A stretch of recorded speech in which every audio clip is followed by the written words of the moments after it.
nosotros los hombres. Y ese es el patrón que podemos ver en las Escrituras a la hora de Dios ejercer su juicio sobre los hombres. Primero, Dios advierte, da un tiempo para la recapacitación y al arrepentimiento, y después obra. Tenemos el ejemplo del caso de Nínive. ¿Se recuerdan cuando Jonás no quería ir allí a Nínive? Y el Señor lo enviaba con un mensaje de advertencia, de admonición. El pueblo se arrepintió y en ese momento no sufrieron el juicio divino. Así que vemos que cuando tenemos una admonición en las Escrituras, es esa advertencia para que no hagamos ciertas cosas y así evitar juicios disciplinarios. En este caso, la advertencia aquí es directamente contra aquellos que se atreven a quitar o a añadir algo de la palabra de Dios, lo cual primeramente es un acto totalmente irreverente ante el Señor. Según vimos en 1 Corintios 16, 22, dice que aquel que no ama a Cristo es también un anatema. Y eso lo sabemos, pero aquí en este caso es el que le añade o le quite a la palabra de Dios. Por eso, antes de ver más bien lo que es un anatema y ver casos de cómo esto se está llevando a cabo hoy día, claro que el estudio nos lleva a hablar un poco, más bien por arriba, de lo que es la Biblia. Te dirás, ya yo sé lo que es la Biblia. Es bueno repetir estas cosas, es bueno crear en nosotros estas convicciones, pues no solamente para usted, sino también para que usted esté equipado y pueda responder preguntas que tienen otras personas y poderles ayudar. Sabemos que la Biblia es la palabra de Dios. Es como tener la biblioteca divina a nuestras manos. Y como es palabra de Dios, debemos reverenciarla y apreciarla.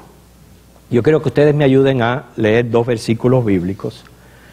Y el primero que lo encuentre, así lo va a leer, 2 de Timoteo 3, 16 al 17. Vamos a leer ese primero. Toda la Escritura es inspirada por Dios, útil para enseñar, para redarguir, para corregir, para instruir en justicia, a fin de que el hombre de Dios sea perfecto, enteramente preparado para toda buena obra. Okay, aquí vemos la utilidad de la palabra de Dios inspirada por Él, cuántas utilidades tiene, cuánto bien hace a nuestras vidas. Por eso que el cristiano es prácticamente un estudiante perenne de las Escrituras. Nunca podemos decir, ya yo la leí de punta a punta, yo no necesito volver a leerla. Nunca podemos decir, ya yo lo sé todo. Quiere decir que esto es una tarea continua mientras que estemos aquí en la tierra. Claramente dice el versículo, para que el hombre de Dios sea perfecto. Perfecto no somos, pero tenemos un modelo de perfección en Cristo delante que tiene que ser nuestra meta. Y el Dios 3 veces santo no puede ponernos una meta menos que la perfección. Entonces el estudio de la Biblia nos va ayudando en ese alcance. Otro versículo, 2 de Pedro 1, 20 al 21. Bueno, vamos a dar la oportunidad a otra persona que lo pueda leer. 2 de Pedro 1, 20 al 21.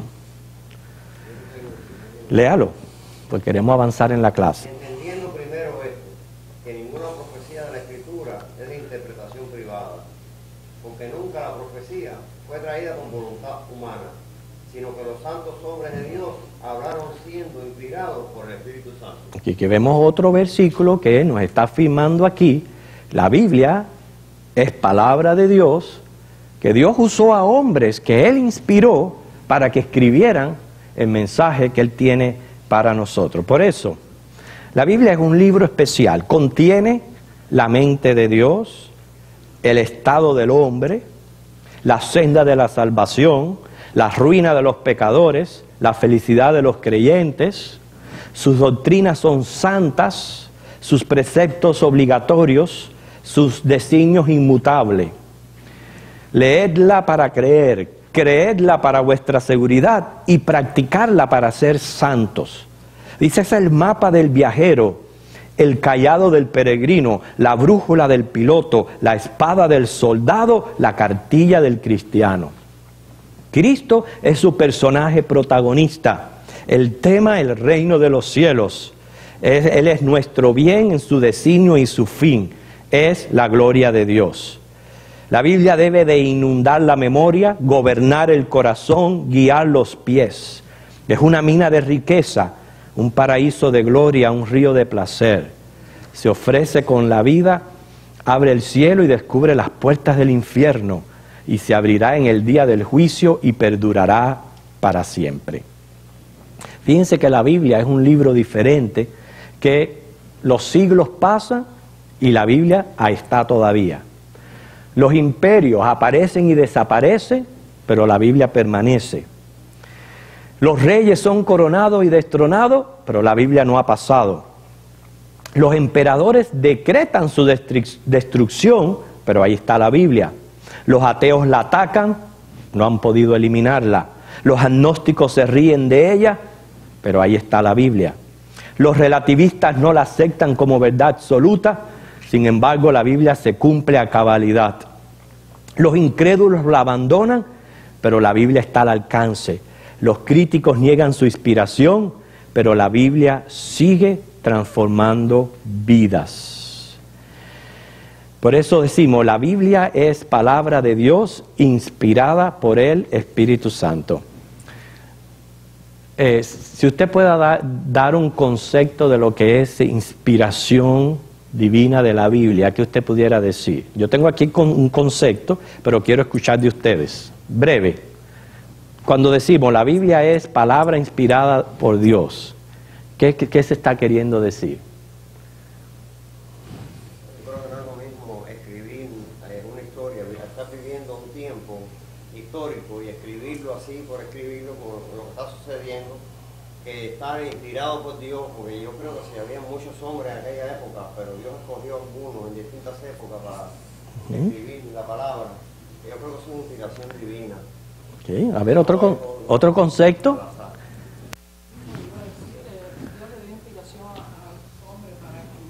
Muy bien. Manuel Ezer.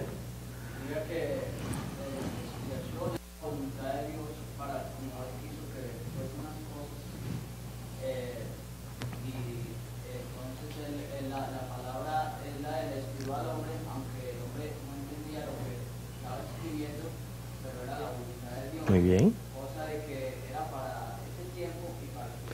Fíjense que esta pregunta es importante y les digo por qué.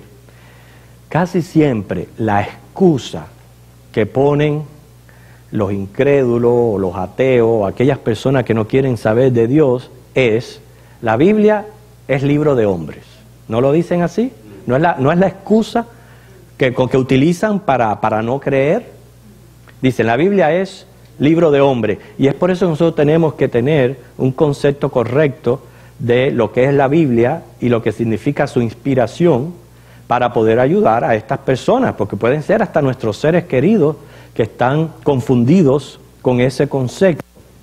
Fíjense, la inspiración es el estado en que se halla el alma, y ahora estamos hablando de estos autores de la Biblia, un estado que va a estar su alma sometida a una influencia de fuerza sobrenatural.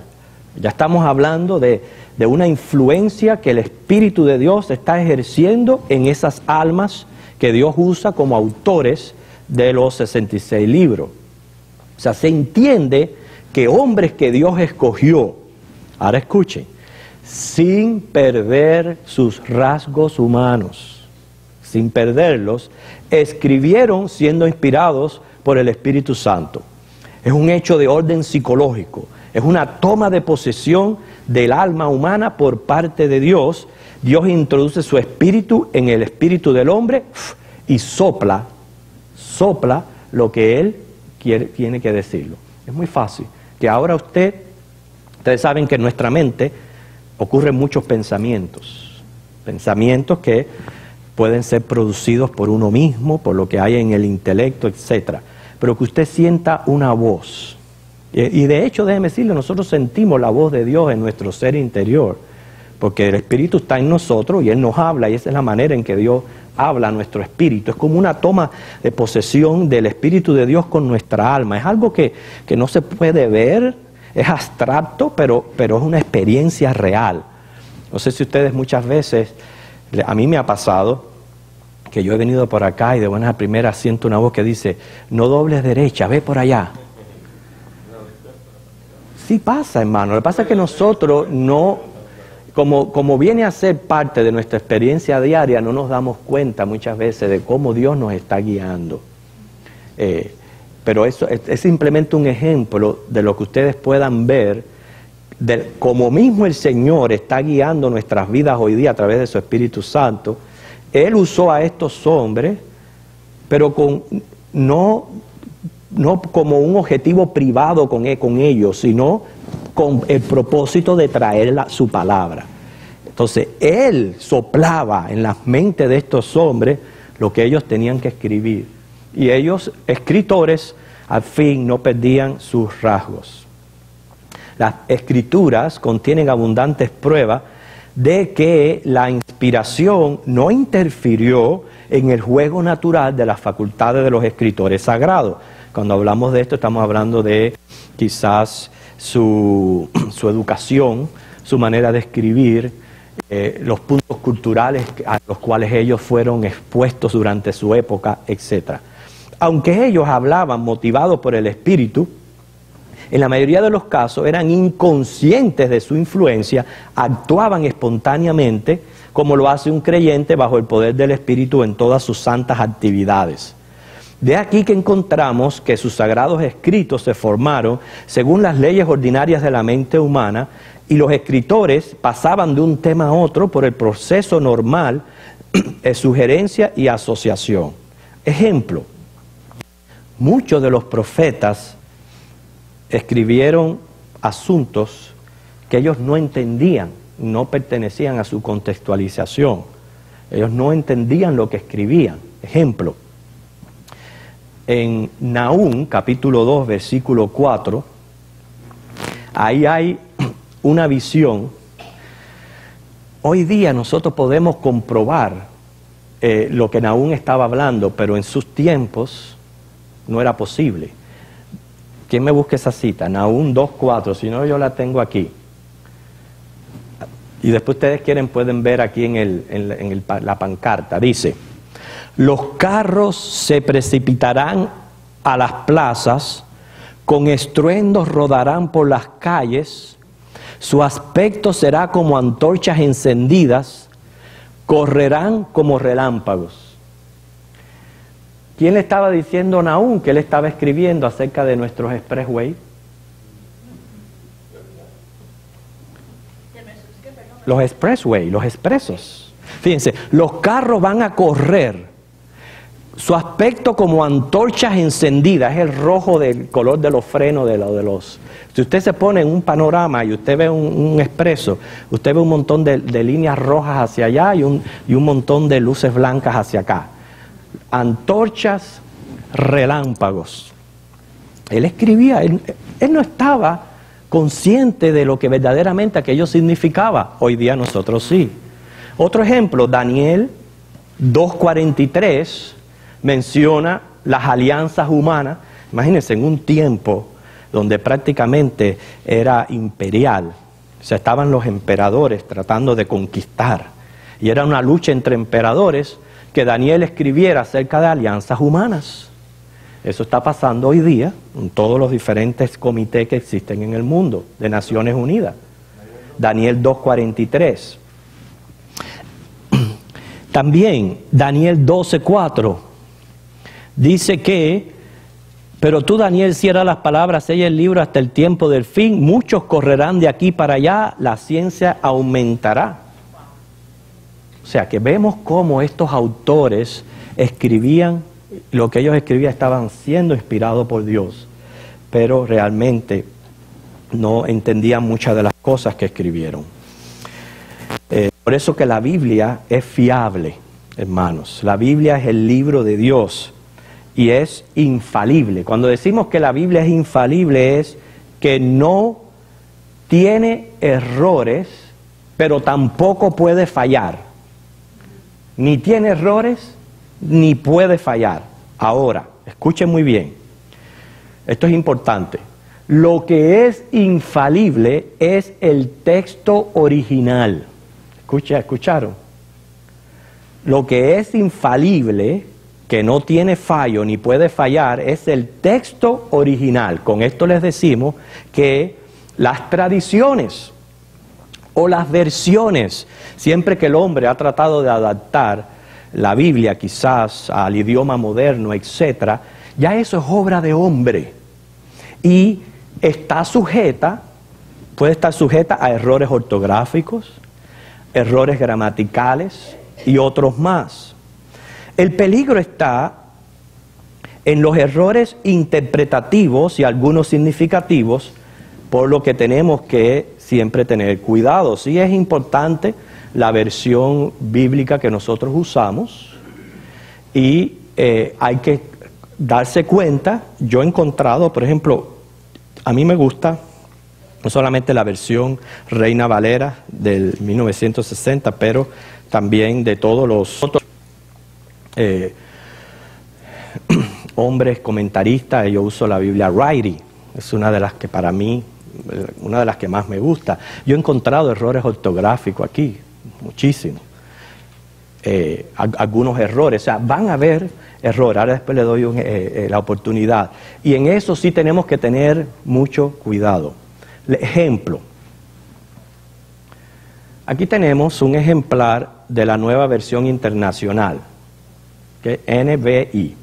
Yo nada más que la tengo para referencias o para asuntos como este que estamos tratando, pero realmente no me gusta usarla ni leerla. Le explico por qué. Se ha comprobado de que tiene algunas omisiones, y omisiones que a lo mejor la persona que las hizo pensó que no eran importantes, pero sí son importantes, porque todo en la Biblia es importante. Y les pongo un ejemplo. A ver, yo quiero 2 voluntarios que vengan aquí al frente. Y estas personas me van a tratar de darse cuenta dónde está el error en la Nueva Versión Internacional. Alguien que tenga la Reina Valera 1960. ¿Quién la tiene? Bueno, vamos a dar la oportunidad a otra persona. A ver, si no vienes tú, Loida. ¿Usted tiene la Reina Valera? ¿Usted puede pasar?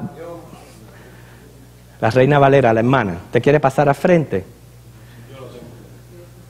Deja que ella pase. Hermana, usted busque, ahora cuando esté aquí, Colosenses 1:14. Ahora alguien voluntario que venga a buscar el mismo texto en la Reina Valera. ¿Quién quiere? A ver, Jesús, ven. Entonces le vamos a dejar que Jesús sea el que diga dónde está la omisión.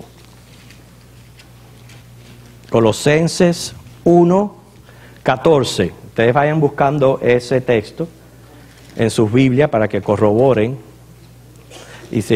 No, hermano, ahí no lo busques, es aquí. Jesús, es aquí. Tú eres Nueva Versión Internacional, ven para acá. No. Busca ahí Colosenses 1:14. ¿Le ayuda? Colosenses 1:14. Versículo 14. ¿Ok? Exacto, ahí mismo está en ese. Vamos a dejar que los dos lo encuentren. ¿Ustedes todos lo tienen? ¿Sí? Jesús es el que se va a dar cuenta dónde está la omisión. A ver, hermana, léalo. En quien tenemos redención por su sangre, el perdón de pecados. Muy bien, en quien tenemos redención por su sangre, el perdón de pecados. ¿Qué dice la Nueva Versión Internacional? En quien tenemos redención, el perdón de pecados. Falta la sangre. Por su sangre. Le falta por su sangre. ¿Es la sangre importante? Claro que sí. Sí. Hebreos 9:22 dice que sin remisión de pecado, sin derramamiento de sangre no hay remisión de pecado. Entonces, cualquiera que lo lee puede pasar desapercibido ese dato o ese detalle, pero es importante, hermano. No es lo mismo leer y tenemos redención por su sangre, el perdón de pecado, a tenemos redención, el perdón de pecados.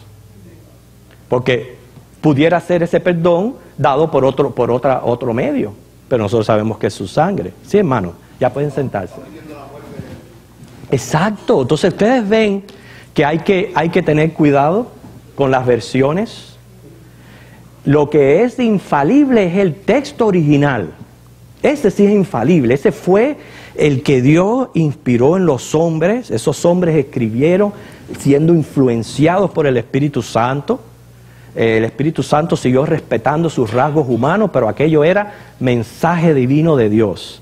Pero ahora, en las traducciones y en las versiones, sí hay que tener cuidado. Por eso es el empeño, quizás de muchos estudiantes, siempre de acudir al griego, al texto original, a poder verificar que lo que realmente se está diciendo es el sentido en que nosotros debemos de interpretar la palabra. Es por eso. Ahora, dicho esto, y habiendo comprobado que en efectivo, y ese no es el único error que se encuentra en esta Biblia, hay otros. Dicho esto, sí tenemos, hermanos, que también confiar que el Espíritu Santo ha supervisado esa traducción de la Biblia desde la primera que ocurrió del hebreo al griego y del griego al latín, hasta el mismo momento que aún se traduce a la Biblia a idiomas y dialectos que no la tienen. Lo que sí tenemos que tener cuidado es que esos errores no sean irrelevantes al sentido general de la revelación y la doctrina bíblica. En eso es que tenemos que tener cuidado, como en el caso de la nueva versión internacional. Aquí no tenemos un error gramatical, aquí tenemos una omisión doctrinal. Y en eso sí tenemos que nosotros tener cuidado en la versión que se usa. Pero no quiere decir que no podamos confiar en nuestro texto. Lo que hay aquí, sí, está en español, está en nuestro idioma. Esta traducción al español, la primera ocurrió en el siglo, imagínense, XIII. Fue en el siglo XIII. La Biblia de Alfonso X, el sabio rey de Castilla y León. Fue como cuando se tradujo al español. Y debemos confiar que lo que yo leo es la Biblia, es inspirada por Dios. Aunque no sepa hebreo, no sepa griego, lo que sea, pero hay que confiar. Pero ahí está la importancia del estudio de doctrina, y mientras más estudiamos nos vamos dando cuenta cuando hay alguna versión que pues no interpreta correctamente. ¿Usted quería decir algo más? Sí, pastor, tengo una duda, porque yo quisiera saber si el Corán, el libro de Mormón, son Reina Valera modificadas o es algo. Hermana, yo no tengo esa respuesta. No. Porque sé que el Tratado del Nuevo Mundo, los testigos, sí es la Reina Valera, pero modificada, editada por ellos, para uso personal de ellos. Bueno, lo único que yo sé del islamismo y del musulmán es que ellos creen que la Biblia está repleta de errores, que el que sí es veraz es el Corán. El Corán no tiene errores, pero la Biblia sí está llena de errores. Sí. Sí. Bueno, entonces hemos dicho, la Biblia es palabra de Dios. La Biblia puede ser, aparte de una de las evidencias más grandes, es cómo Dios la ha preservado a través de los siglos, y siendo el libro que más enemigos ha tenido, sigue a la vez siendo el libro más leído, pero también puede corroborarse históricamente, arqueológicamente. Pero otra de las evidencias más grandes de palabra de Dios es el cumplimiento de las profecías a cabalitud, a exactitud. Solamente las que se han cumplido, sino las que están por cumplirse. Sabemos que ya inspiración es el Espíritu Santo soplando, pues quiere un concepto rápido y sencillo de inspiración, el Espíritu Santo soplándole al hombre lo que tenía que escribir. ¿Alguno de ustedes aquí sopló en la escuela? Mírenle, hermano. ¿Te ve? ¿Quién más? ¿Sí? Soplar. No era honesto, pero sí. No era honesto. Se hacía, eso era cosa Sí. cotidiana. Ok, la respuesta es la B. Ajá. ¿Eh? No, si no, mire, la palma de la mano le enseñaba así. Sí, pero estamos hablando de Sí, yo sé, claro. del soplo. Decirle al oído lo que tenía que... Esa es la idea de cómo Dios nos dio la Biblia. Claro que tenía que usar hombres. Si Dios quería darle un mensaje a los hombres, ¿a quién va a usar? ¿A los extraterrestres que no existen? ¿A los animales que no escriben ni nada de eso? Si el mensaje es para el hombre, es obvio que use hombres para escribir. Pero lo que sí tenemos que entender es que estos hombres, sin dejar sus rasgos humanos, recibían esta palabra como soplada, y muchas de las escrituras para ellos era comprendible porque se trataba para el momento en que ellos estaban viviendo, pero muchas profecías escribían cosas que ellos ni entendían. Precisamente el libro que estamos estudiando, el libro de Apocalipsis, es un libro que hay mucho simbolismo en él. Y Juan no entendía muchas de las cosas que vio. Y según él las veía en visiones, él las escribía y trataba de explicarlas. Y gracias que la misma palabra se interpreta a sí misma. Pero esa es una idea de cómo estos hombres escribieron. Dicho esto, vamos a nuestro texto, Apocalipsis 22, 18 al 19.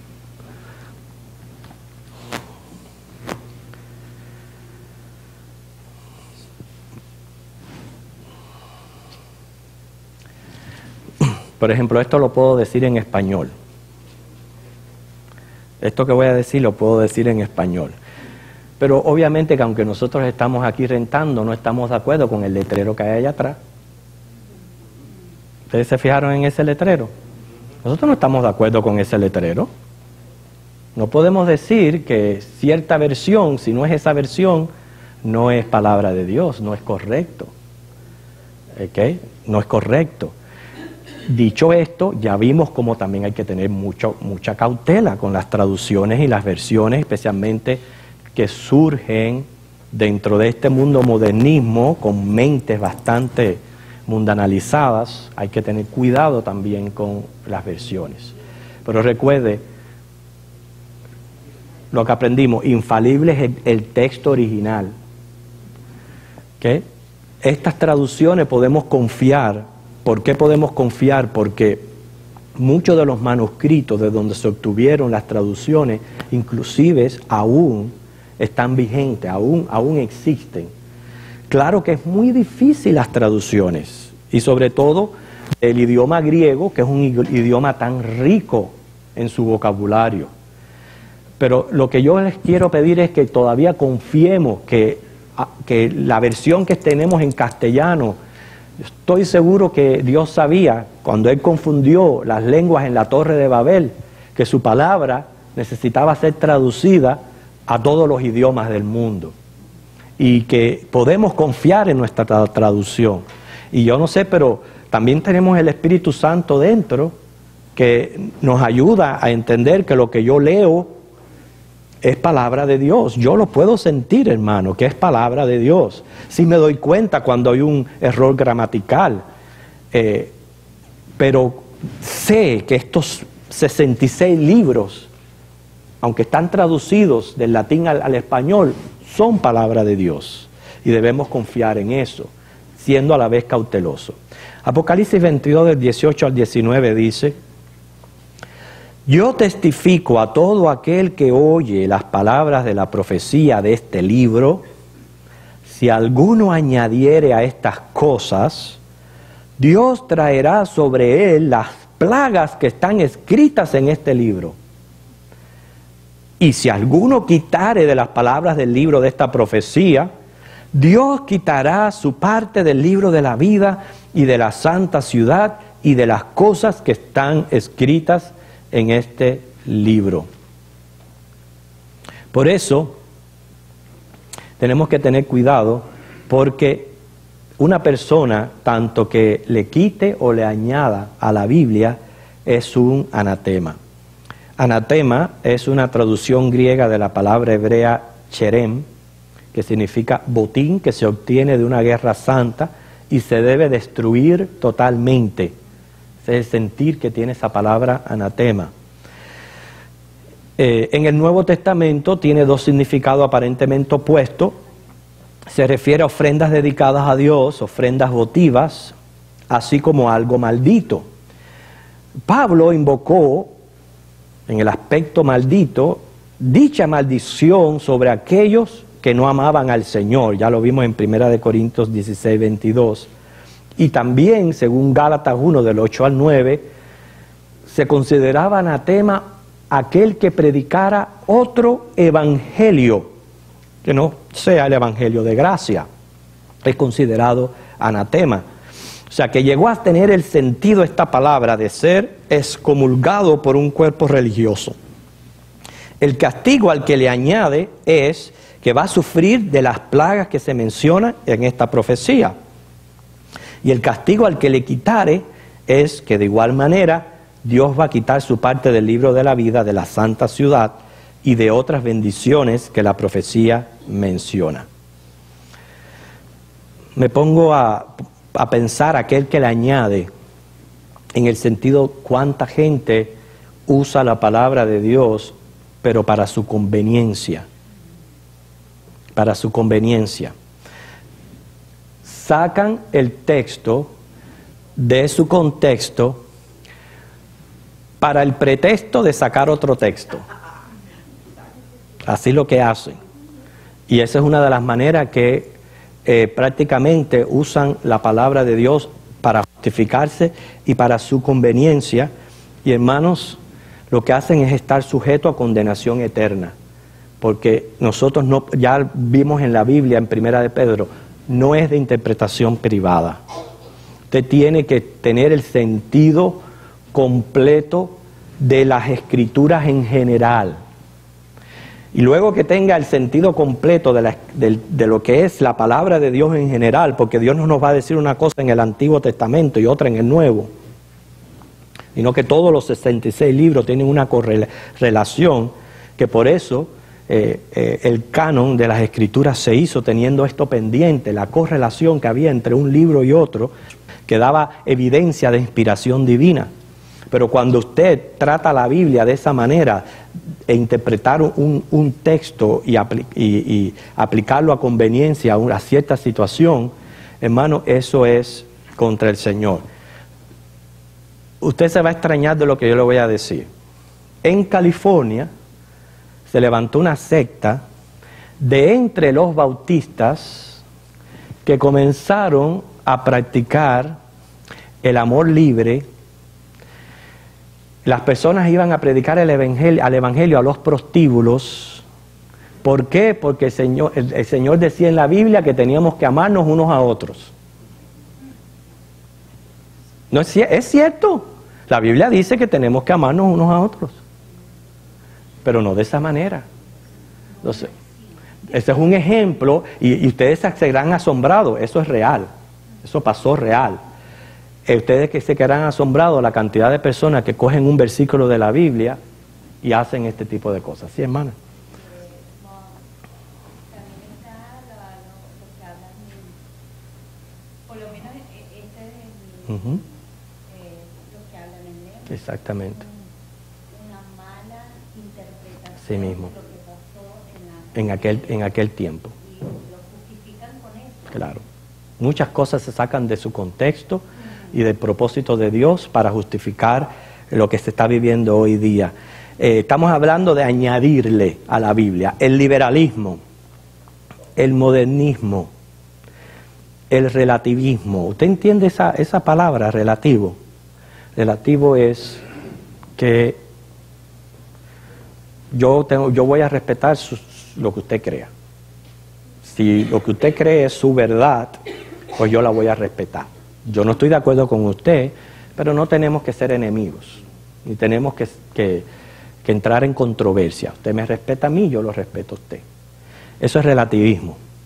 El relativismo hay muchos cristianos que han tomado la Biblia y la han interpretado de esa manera. No, porque si para ti quieres decir eso, bueno, está bien. Y si para mí quiere decir eso, también está bien. Y no debe de ser así. La palabra de Dios es una, es verdad. Y lo que encontramos ahí así, hay misterio, hay cosas profundas, porque estamos hablando de la revelación de la mente de Dios. Hay cosas que no podemos comprender ni tenemos las respuestas a todas las preguntas. Yo no puedo decir que yo tengo en poderío todas las interpretaciones correctas de la palabra, porque no es verdad. Pero una cosa es esa y otra cosa es caer en relativismo. Y sin embargo hoy día está pasando eso. Otra de las cosas que están haciendo en las iglesias modernas, cambiando el estudio de la Biblia por entretenimientos, para mantener así a las personas entusiasmadas y simpatizando con la iglesia. Esa es otra de las maneras de no respetar la palabra de Dios y ser irreverentes a ellas. ¿Cómo pudiéramos nosotros enseñarle a nuestros hijos que, no solo en sus casas, pero cuando venimos a la iglesia, una de las cosas que hacemos es estudiar la Biblia y prestar atención a su palabra? Nosotros no tenemos por qué tener a los ujieres velando qué joven está jugando con su celular. Eso debe de ser cada padre enseñándole a su hijo, y si lo tiene al lado, decirle, oye, escucha la palabra de Dios. Eso tiene que ser cada hijo enseñándole a su hijo convicciones, hermanos, de que cuando venimos aquí es estudiar la palabra de Dios. Porque eso es lo que pasa. El ser humano se está acostumbrando completo a que si no es entretenimiento, es aburrido. Imagínate. Claro, no podemos, hermanos. Entonces, esto que la iglesia están convirtiendo los cultos en el entretenimiento es una de las maneras de faltar también a la palabra de Dios. Jesús. Ya.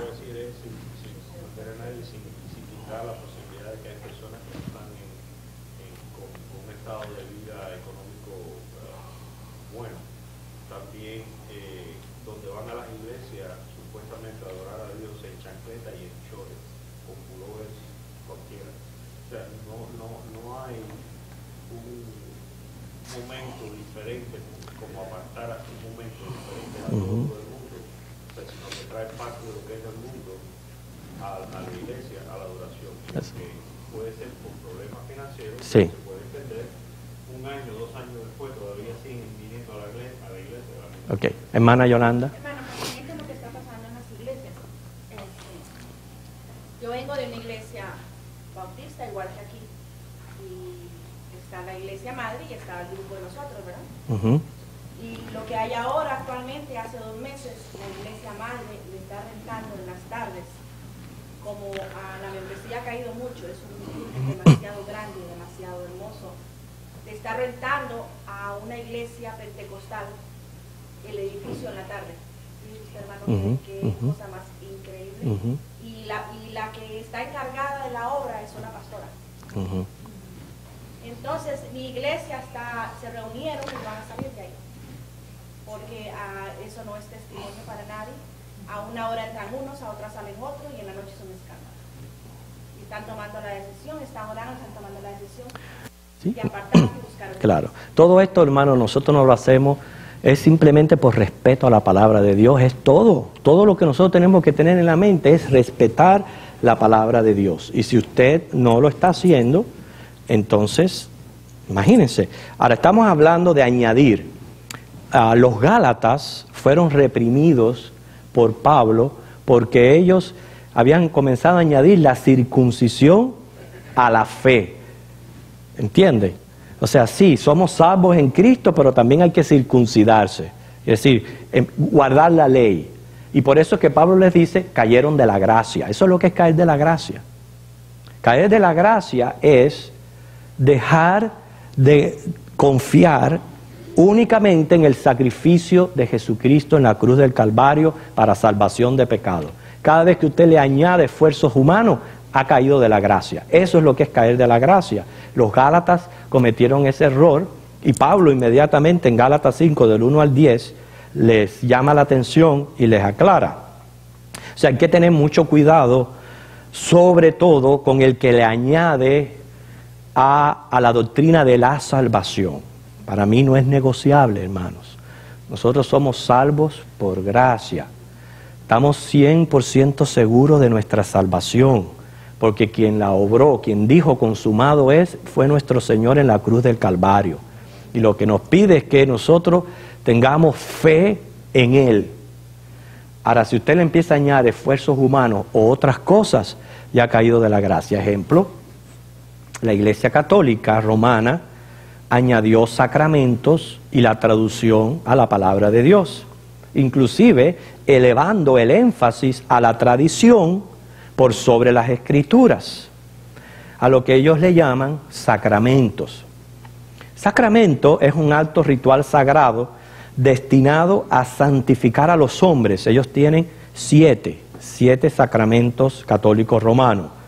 ¿Cuántos católicos habían aquí? ¿Se recuerdan de estos sacramentos? ¿Me los pueden mencionar? 1, bautismo, confirmación, Eucaristía, confesión y penitencia, las sagradas órdenes, matrimonio y la unción de los enfermos.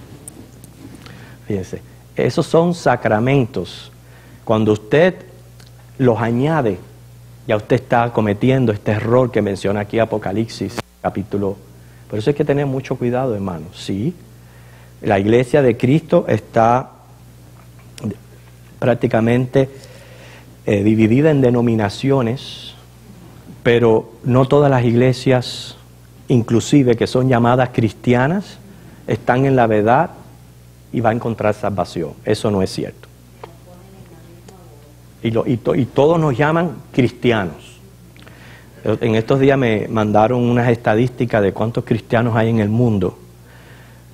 Las ciertas cantidades que hay, no las traje, pero las tengo en casa. Y cuando yo vi que eso incluía católicos romanos, yo dije, no, ya no está correcto. No está correcto. Ajá. Sí.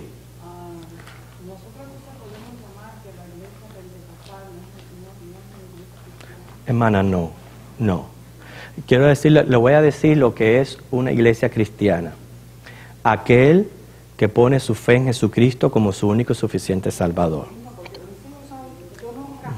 Sí.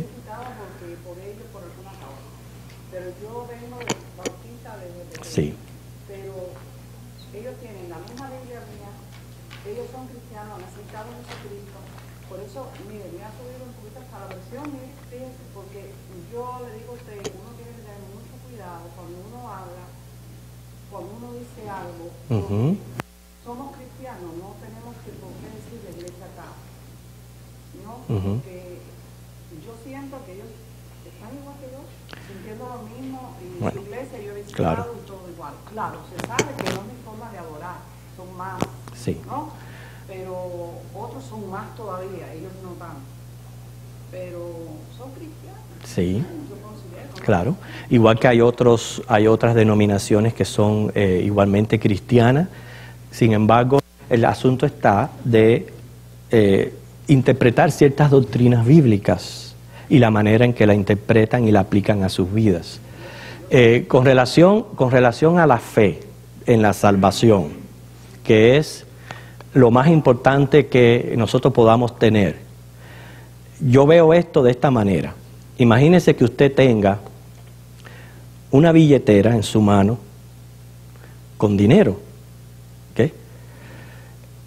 La misma billetera usted la puede sostener con la mano firme. Sin embargo, otra persona la puede sostener la misma con el mismo contenido, pero tembloroso. Es ahí donde está la diferencia entre una denominación y otra. Nosotros creemos en la total seguridad de nuestra salvación. Estas personas, y no es por déjame decirle, no es por legalismo, es más bien hay un mal entendimiento de la santificación y su procedencia, de dónde viene. Es lo único que les hace a ellos tener la salvación, pero con la mano temblorosa. Yo mis hijos lo veo que están muy convencidos de su salvación. Nosotros hemos ido ahí, sí, hemos visto al pastor predicando Ahora, hay muchos aspectos también en esta denominación que nosotros los bautistas no estamos de acuerdo, y por eso yo soy bautista, y por eso estoy congregado en una... Si yo fuera diferente, estuviera en otra iglesia. Pero, por ejemplo, el hablar en lenguas, diferentes maneras sí, hay otros. Hay muchos otros, por eso ya no dice en definitiva ninguna denominación, porque Sí. estábamos basándonos sobre una mala interpretación sobre la Biblia. Exactamente, mala interpretación sobre la Biblia. En ningún momento especificamos De ninguna iglesia. muchas otras denominaciones que se hablan. Y aparte de eso, fíjate que yo puse el ejemplo aquí de una secta, la secta esa de los que se aman unos a otros, salió de los bautistas, hermano. Fue de los bautistas que salió esa secta, no fue de otra religión. O sea, todas las denominaciones tienen sus imperfecciones. Yo sí estoy convencido que la denominación bautista es la que más se apega a la interpretación bíblica, y por eso soy bautista. Si no estuviera ese convencimiento, fuera otra cosa. No, a mí me gusta la forma de orar porque es diferente. Me gusta la tranquilidad, pero sí veo que hay muchas personas pentecostales, no solo en familia, Ujú. que están muy convencidos de Cristo. Claro, no podemos negar. Aparte de eso, déjeme decirle, la salvación, lo repito y una y otra vez, es algo muy personal. Es una convicción personal de cada cual. Cada cual sabe en quién ha creído, por qué ha creído. El conocimiento salvífico está en saber quién es Jesús y cuál fue su misión, y creer en Él. Eso es lo que a mí me salva.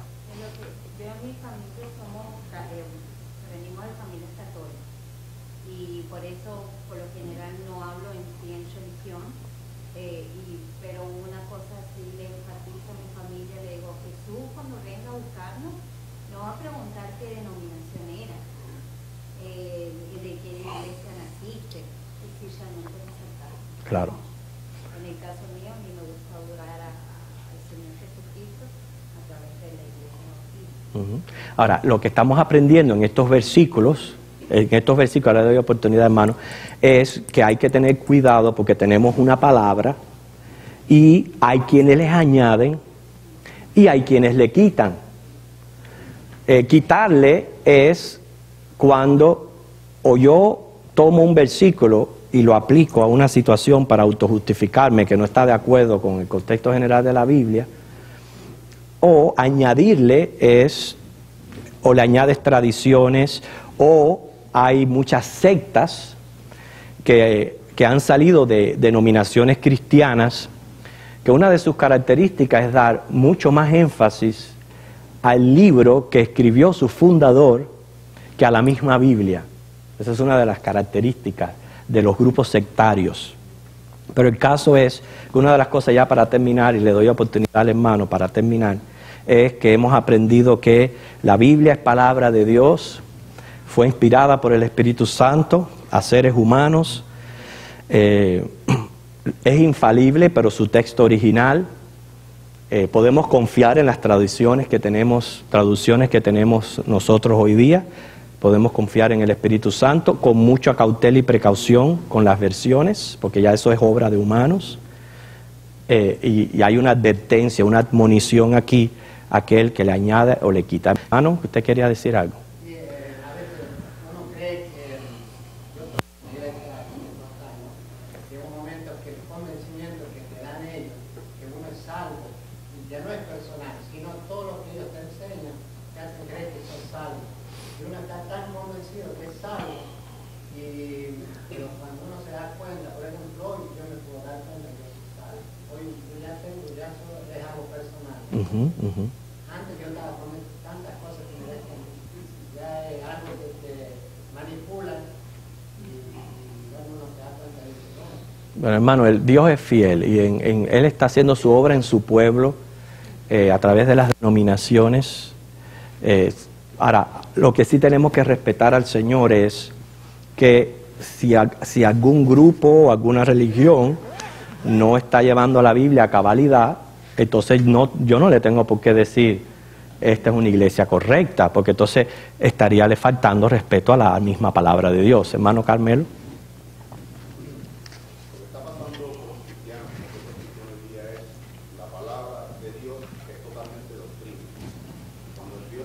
Cuando dice que Abraham tuvo un hijo llamado Isaac, eso es doctrina. Cuando decimos que somos redimidos por la sangre de Jesucristo, no testamento, es doctrina.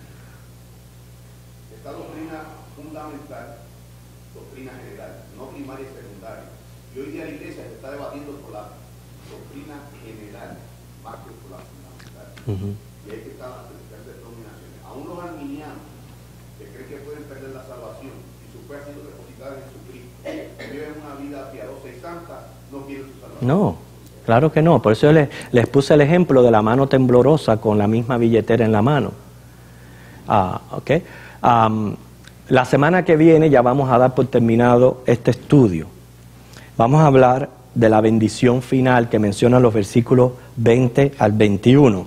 Como no es una clase relativamente tan larga, quiero dar oportunidad, y usted lo puede tener una semana para hacerlo, si usted tiene alguna incógnita o pregunta con relación al libro de Apocalipsis, cualquiera de sus temas, algo que se le haya quedado que no pudo entender, usted tráigalo por escrito y vamos a llenar el tiempo de la clase con sus preguntas, siempre procurando, ¿verdad?, del Espíritu de Dios, que Él ilumine y sea quien nos dé la respuesta a estas preguntas, pero así como vamos a terminar ya este estudio del libro de Apocalipsis, con estos 2 versículos finales que nos quedan.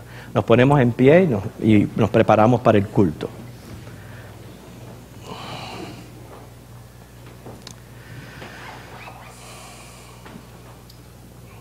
Venimos ante tu presencia, Señor, con gratitud en nuestros corazones por tu palabra revelada y también por la ayuda de tu Espíritu Santo como nuestro iluminador.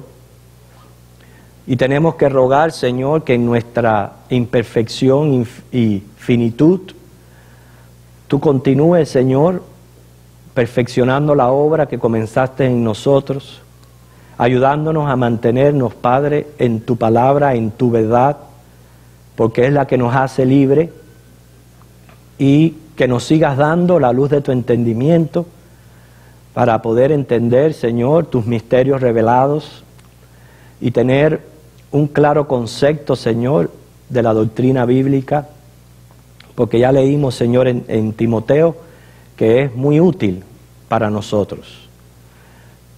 Te damos gracias, Señor, y ahora pedimos que nos prepares para el culto de adoración en Cristo. Amén.